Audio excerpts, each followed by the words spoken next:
Bonjour, nous sommes en 2021. Nous sommes dans le site de l'Institut Docteur Angélique et dans une série de vidéos passionnantes parce qu'elles touchent à l'Écriture sainte. Le sommet, ou plutôt l'un des canaux de la révélation et au sommet de la théologie, eh bien, on reprend l'Écriture avec, je dirais, toute l'expérience que l'Église a acquis depuis 2000 ans.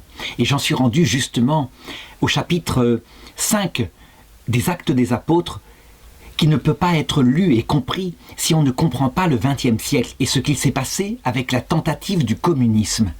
On peut dire que là, dans le feu, dans la ferveur de cette nouvelle Église catholique qui naissait, une tentation venant de la générosité du cœur était en train de se répandre dans l'Église, à savoir le communisme. Or, on va voir dans ce texte-là Dieu mettre fin de manière immédiate et brutale à ce qui s'avérera être plus tard effectivement une tentation contre nature. Alors, je raconte un petit peu d'abord le contexte qui est rapporté au précédent chapitre, à la fin du précédent chapitre, le chapitre 4. Donc il y avait des tas de miracles partout. L'Esprit Saint venait dans les cœurs, les gens étaient bouleversés, brûlés sur place par la présence de l'Esprit Saint dans le cœur. Ils ne pensaient plus qu'à une chose, au retour de Jésus, et donc dans leur ferveur communicative, ils faisaient la volonté de Dieu et ils essayaient d'aimer leur prochain du mieux qu'ils pouvaient. Pour ce faire, souvent, ils vendaient leurs biens, ils en déposaient le prix d'achat aux pieds des apôtres et les apôtres effectivement redistribuaient tout à égalité, si bien que le peuple vivait très bien.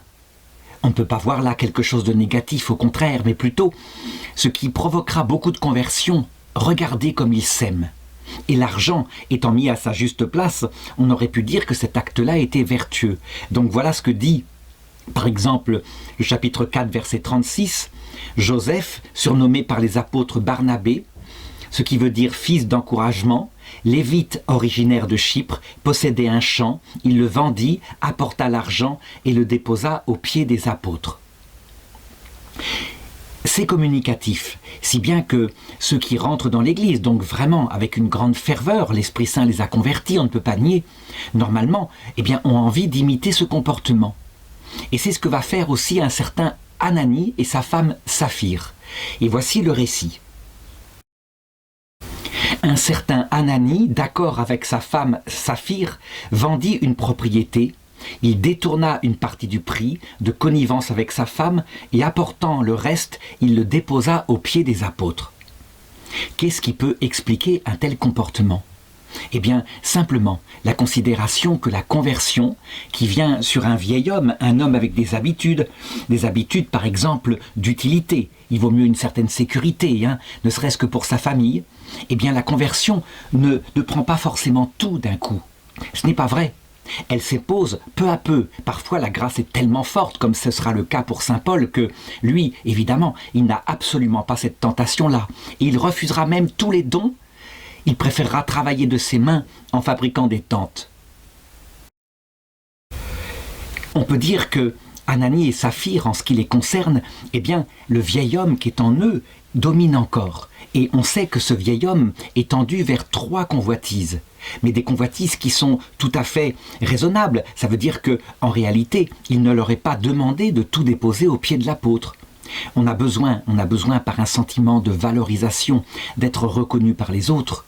Et évidemment, là, c'est ce qu'ils font. En déposant le prix aux pieds des apôtres, ils pensent que, comme le reste de la communauté, ils vont être admirés pour leur générosité. Il y a une convoitise aussi qui cherche la sécurité dans le futur. Et l'argent, ils en gardent une partie pour cela. Normalement, la conversion devrait remplacer complètement le fait de s'appuyer sur de l'argent par l'espérance théologale, le fait de s'appuyer sur la venue du Christ. Et ceci n'empêche pas du tout qu'on garde de l'argent, normalement, ne serait-ce que pour sa famille, parce que la sécurité matérielle de sa famille passe par un moyen qu'est l'argent. Ça veut dire simplement que la conversion fait qu'on ne s'y attache pas. Est-ce qu'on peut servir Dieu et l'argent au même niveau ? Bien sûr que non. Et on saura qu'il y a là une tentation très très forte en nous. Par exemple, quand on considère les conquistadors espagnols au XVIe siècle, qui partirent en Amérique du Sud et en Amérique centrale pour servir Dieu et gagner de l'or. Toutes les horreurs qui sont sorties dans la Conquista, toutes les horreurs viennent de ce mélange. On ne peut pas mettre la finalité des choses au même point. s'ils avaient voulu répandre Dieu, et par ailleurs, d'autre part, l'argent étant un moyen, mais un moyen relatif par rapport au gain des âmes, les choses ne se seraient pas passées pareilles. Or, l'homme n'est pas purifié d'un seul coup. Alors maintenant, il faut se demander, pourquoi est-ce que ça agit comme ça? Eh bien, d'abord, je l'ai dit, il y a certainement les convoitises en eux, d'accord. Mais il y a aussi quelque chose de normal et de naturel. Ça veut dire que si Ananie et Saphir ont des enfants, il est tout à fait naturel qu'ils aient de l'argent pour les élever, pour survenir à leurs besoins et pour leur sécurité, pour leur installation future dans la vie. Ce qui veut dire que la nature humaine, quand on a une famille, n'est pas pour le communisme. Elle est pour la générosité, qu'on donne un peu, oui. Et ils auraient dit, je dépose une partie du prix de ce champ à tes pieds et le reste je le garde pour sécuriser ma famille, ils n'auraient eu aucun problème. Le problème c'est qu'ils mentent. Donc, ils tombent par vanité dans la tentation qui est en train de prendre cette église naïve, cette église qui ne connaît pas bien la nature humaine, qui est faite de pauvres gens. Saint Pierre lui-même étant pauvre, il tombe dans cette tentation du communisme qui est en train de venir. Et on le sait, ça ne marche jamais. Si le communisme, fondé sur la charité fraternelle, le communisme en lui-même est plutôt fondé sur la haine des classes, mais prenons même un communisme chrétien. Le communisme marche, mais uniquement chez des moines. Des moines, ça veut dire des gens qui ont consacré leur vie à Dieu, qui n'ont pas de femme ou de mari, qui n'ont pas d'enfants. Et alors, le fait de mettre les biens en commun à la communauté pour un vœu de pauvreté fonctionne. Mais, attention, fonctionne parce qu'il n'y a pas trop de jalousie, il n'y a pas trop de besoin. Mais ça ne veut pas dire que ça rend les gens pauvres de cœur, loin de là. Très souvent, des gens rentraient dans la vie monastique parce que peut-être qu'ils ne possédaient rien à eux, mais la communauté possédait énormément de biens et donc ils avaient une sécurité matérielle dans ce cocon qui était une communauté religieuse. Ils ne rentraient pas pour la vocation, ils rentraient parce que dans le monde c'était encore plus terrible. Il faut en être conscient. Donc, même dans la vie religieuse, on entre avec son vieil homme. Il y a eu des tentatives dans l'Église de communauté totale avec des familles, avec des moines, avec des religieuses aussi, mêlées. Par exemple, on pense à la tentative de la communauté des Béatitudes qui s'appelait au début le Lion de Juda, dans le renouveau charismatique des années 1980. Eh bien, ça n'a pas duré. Et pourquoi? Parce que justement, il y avait des familles. Ça veut dire que les gens déposaient leurs biens, mettaient leurs meubles dans la communauté, et la tentation était forte parce que, comme des belles armoires, où des beaux meubles étaient mis en commun, eh bien certaines familles prenaient les plus belles armoires, ne serait-ce que pour installer la maison pour leurs enfants. Ce qui fait que d'autres familles qui avaient tout donné, étaient fort maris de voir leurs biens arriver à d'autres familles, et souvent les familles des dirigeants. Ce qui fait que là encore, ceci provoqua des dissensions, des colères sourdes, parce que la colère elle est à l'intérieur, et vu que c'est une communauté catholique qui vit de charité, il n'est pas une secte, et bien peu à peu, l'éclatement en partie de cette communauté. L'Église fut donc obligée d'agir et de réformer ce qu'il fallait réformer, sans tuer la communauté des béatitudes, mais de dire les familles gardent leurs biens. Elles gardent leurs biens. Elles peuvent donner à la communauté une partie, pourquoi pas la dîme de leurs revenus, d'accord, mais elles gardent leurs biens. Elles vivent dans des maisons à part où elles peuvent élever leurs enfants. Les enfants ne sont pas en communauté totale avec la communauté. Quant aux moines et aux religieuses, eux, ils font vœu de pauvreté. Et donc, l'Église organisa les choses en fonction de la nature humaine. Et on peut le dire, l'Église avait l'expérience que sinon ça ne marche pas. Mais là, en l'occurrence, au début de l'Église, il est évident que Pierre, Jacques et Jean et les apôtres n'ont pas du tout cette expérience-là. Ça va donc être une leçon venant de Dieu lui-même, qui connaît ce qu'il y a dans l'homme. Et donc, voilà ce qu'il se passe. Verset 3.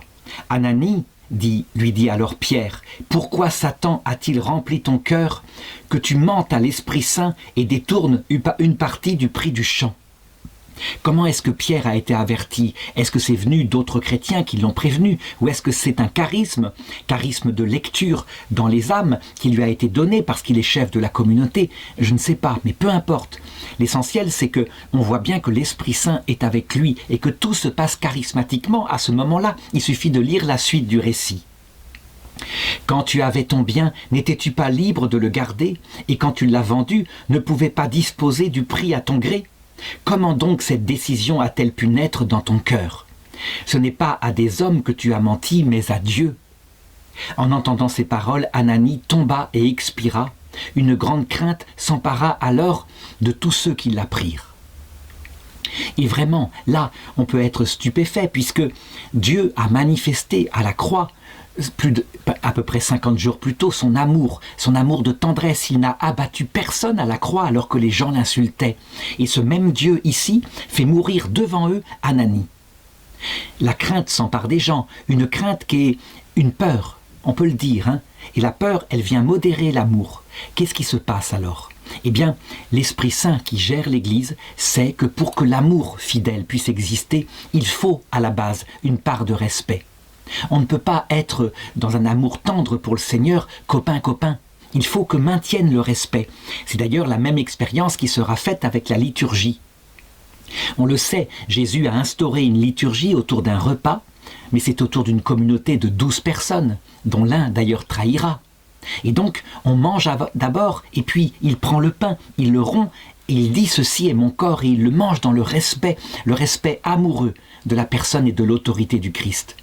Mais plus tard, quand l'Église deviendra plus grande, saint Paul sera obligé de mettre le haut là, parce que ça tourne à n'importe quoi. Certaines personnes amènent la nourriture qui sont riches et ils ne veulent pas partager avec les pauvres. Ils veulent manger les bonnes choses pour eux. Et ensuite, on a bu et on consacre le pain. Et on ne sait même plus distinguer le pain qui a été consacré pour l'Eucharistie du pain qui a été mangé juste avant. Saint Paul se met en colère. En fait, cette espèce d'amour tendre du Seigneur se transforme en anarchie et terminera, c'est une autre tentation, dans le mépris. C'est ce qu'on a vécu lors de la réforme, après mai 68, la réforme liturgique, qui a été appliquée de cette façon-là en supprimant tous les gestes de respect.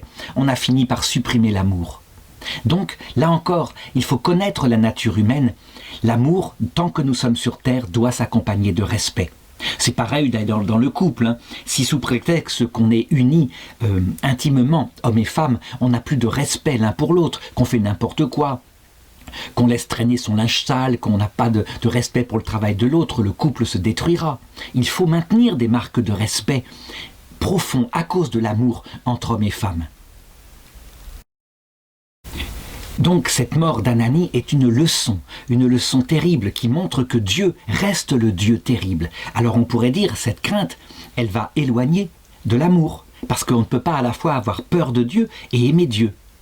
Non, parce que Dieu ne va pas insister trop sur cette crainte. Il marque le coup ici pour arrêter cette tentation, mais c'est tout. Et donc très vite, le peuple va revenir vers Dieu tendrement et se souvenir que, mort à la croix, il est amour.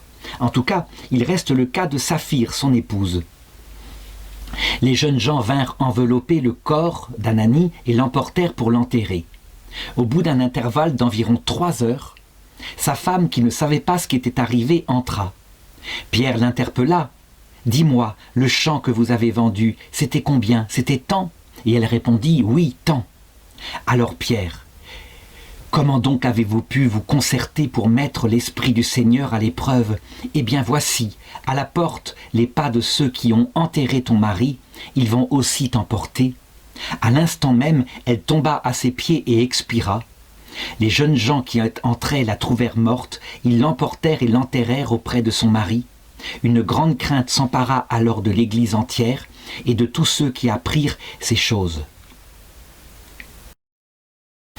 Alors, maintenant, pourquoi cette violence de l'Esprit Saint? En tout cas, ce n'est pas une violence totale, parce qu'on sait que Ananie et Saphir sont simplement passés dans l'autre monde. Mais pour ceux qui sont là, évidemment, ça peut être ressenti comme une violence. Pourquoi? Parce que, effectivement, le pape Pie XII le dira, le communisme est intrinsèquement pervers. Et même si ce n'est pas ici un communisme athée et matérialiste, fondé sur la lutte des classes, c'est intrinsèquement pervers. Ça veut dire que ça ne marche pas. Et donc, la tentation, ce serait de dire la communauté chrétienne au départ est fondée sur le partage total des richesses, et ça aboutirait à toutes sortes de malheurs et de haine entre les gens, parce que forcément, la nature humaine revenant avec elle, certains accapareraient des biens plus que d'autres, plus que l'égalité. Et donc il y aurait forcément des dissensions. Il y avait là le venin, un venin venant de Satan, d'une apparente générosité qui aurait pu détruire à la base toute l'œuvre du Christ. Et l'histoire, au XXe siècle, nous a permis de comprendre à quel point c'était vrai. L'histoire du communisme, dont certains disent encore, parce que certains issus de la tradition chrétienne pensent que c'était généreux, que c'était un projet absolument pas comparable au nazisme qui, lui, partait de l'amour de la race et qui tuait tous ceux qui n'étaient pas de la bonne race. Certains croient encore que le communisme est en fait généreux et qu'il n'a pas marché parce qu'il a été mal appliqué par des tyrans. Donc Lénine, Staline. Le problème, c'est que partout où le communisme a été appliqué, il a tué. Il n'y a pas d'exemple où le communisme, je dirais, imposé à un peuple, ne se soit pas fondé sur d'abord la rééducation de ceux qui étaient considérés comme antisociaux, puis ensuite leur exécution. Pourquoi ? Simplement parce que il y a en nous d'abord cet instinct de survie individuelle, mais il y a en nous, dans notre esprit, la défense de notre famille.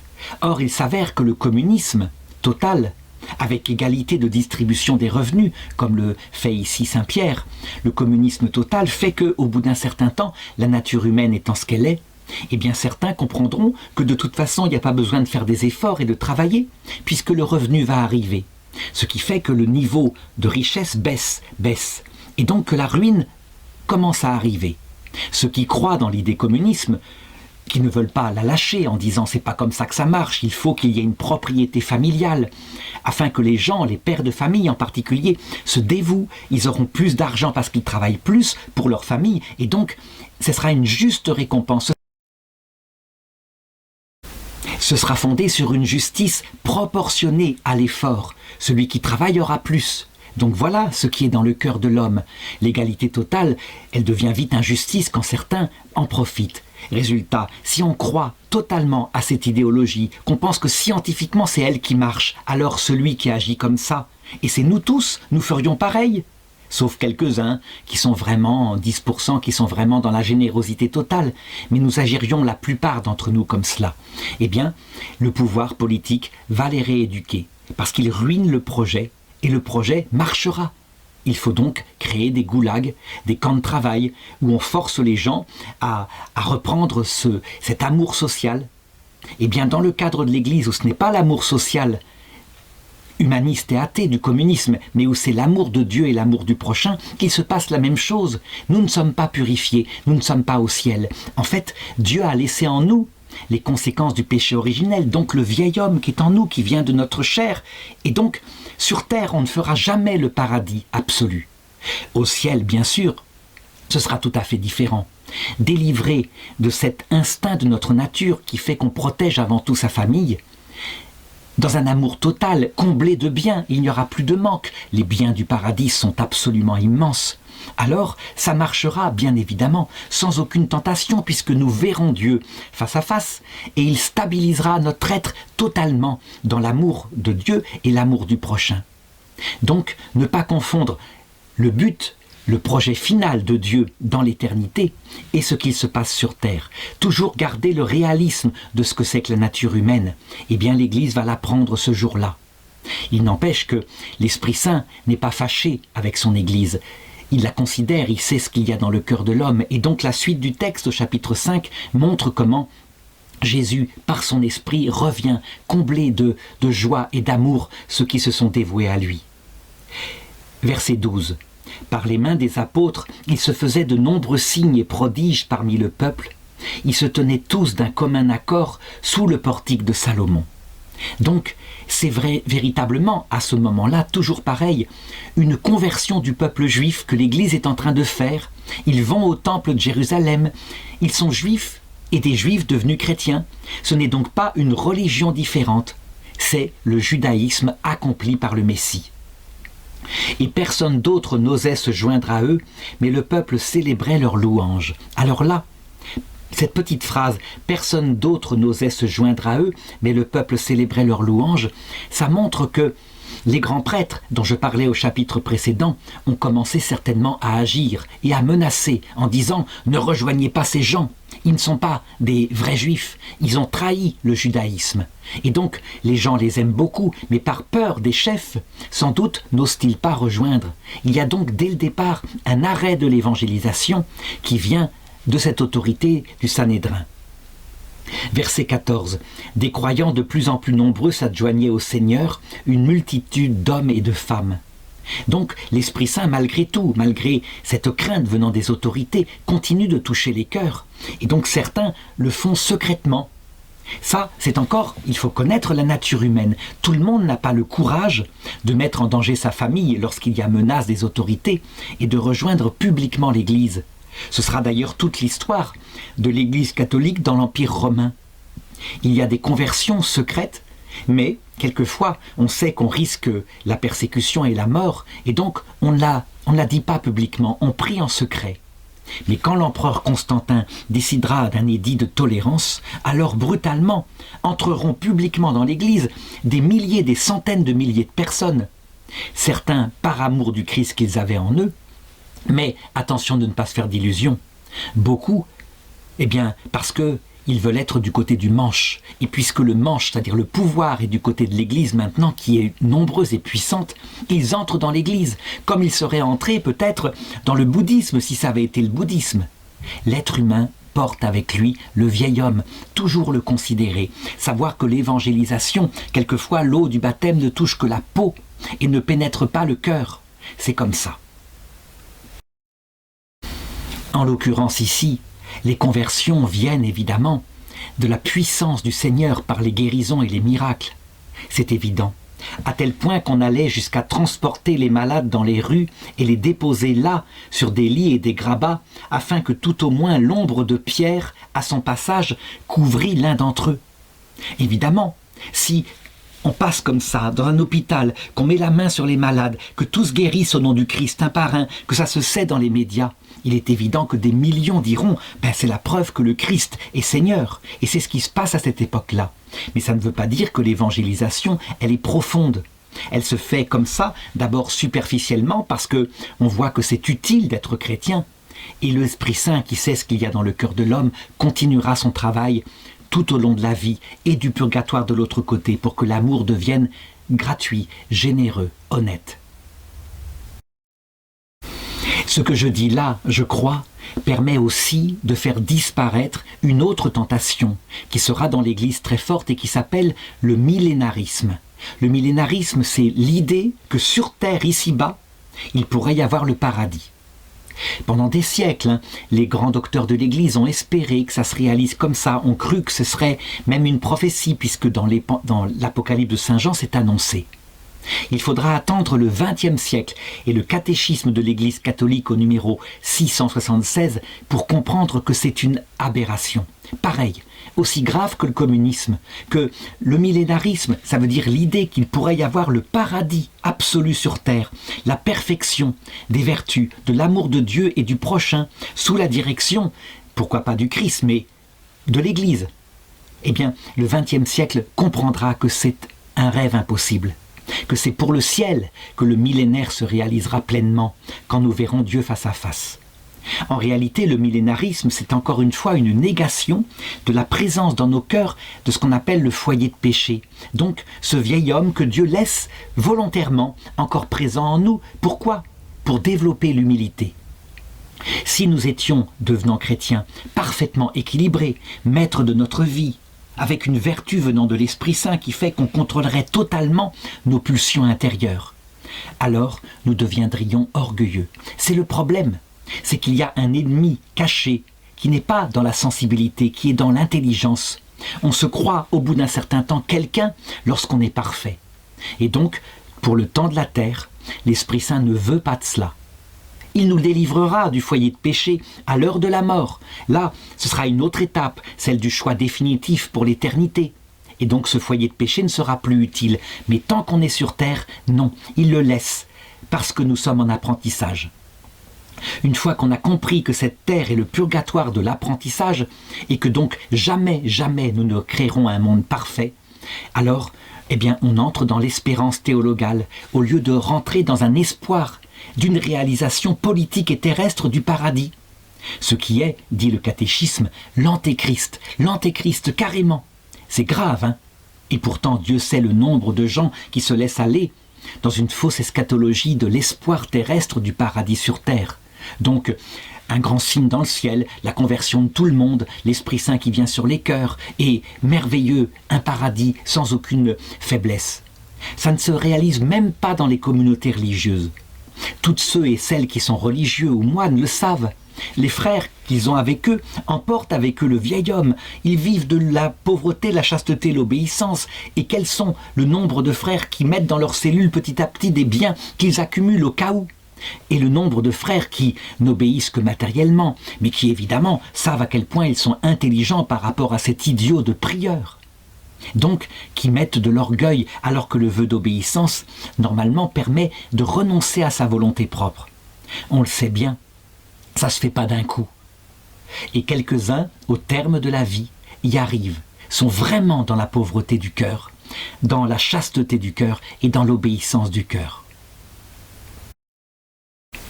Je terminerai par cette considération. Il déposait donc les malades afin que l'ombre de Pierre à son passage couvrît l'un d'eux. Pierre n'est pas différent de nous. Et Pierre lui-même, revêtu de cette puissance qui vient de l'Esprit Saint, a beau savoir, il l'a prêché, que ça ne vient pas de lui, que la guérison, par exemple, du paralytique au portique du temple est venue du nom de Jésus-Christ. Il n'empêche que peu à peu, il peut se comporter lui aussi comme nous nous serions comportés à sa place. L'âne qui portait Jésus, lorsqu'il monta à Jérusalem et que la foule criait « Hosanna au plus haut des cieux », cet âne, nous devons le représenter comme étant nous-mêmes. Nous finirons par croire que c'est l'âne qui est honoré et non pas Jésus qui est sur notre dos. Eh bien, nous fonctionnons comme ça. Et Pierre lui-même, eh bien, devant la puissance de l'Esprit Saint qui se fait à travers lui, pourrait finir par croire que ça vient de sa vertu à lui, que finalement, il est quelqu'un de bien. D'où l'intérêt de Jésus d'avoir permis qu'il tombe 3 fois lors de la Passion. Parce que s'il n'était pas tombé, étant donné l'immense pouvoir que Jésus lui a donné, il finirait par s'enorgueillir. D'ailleurs, la papauté tombera dans ce travers tout au long de son histoire, avant d'être, je dirais, ramenée à l'humilité par des échecs politiques et religieux successifs. Elle sera menée, au terme, eh bien, à l'image de Pierre, à découvrir qu'elle est serviteur des serviteurs de Dieu, indigne de Jésus-Christ, que toute la puissance qu'a eue la papauté venait de Jésus-Christ. L'histoire de Pierre, je la raconterai tout au long des Actes des Apôtres.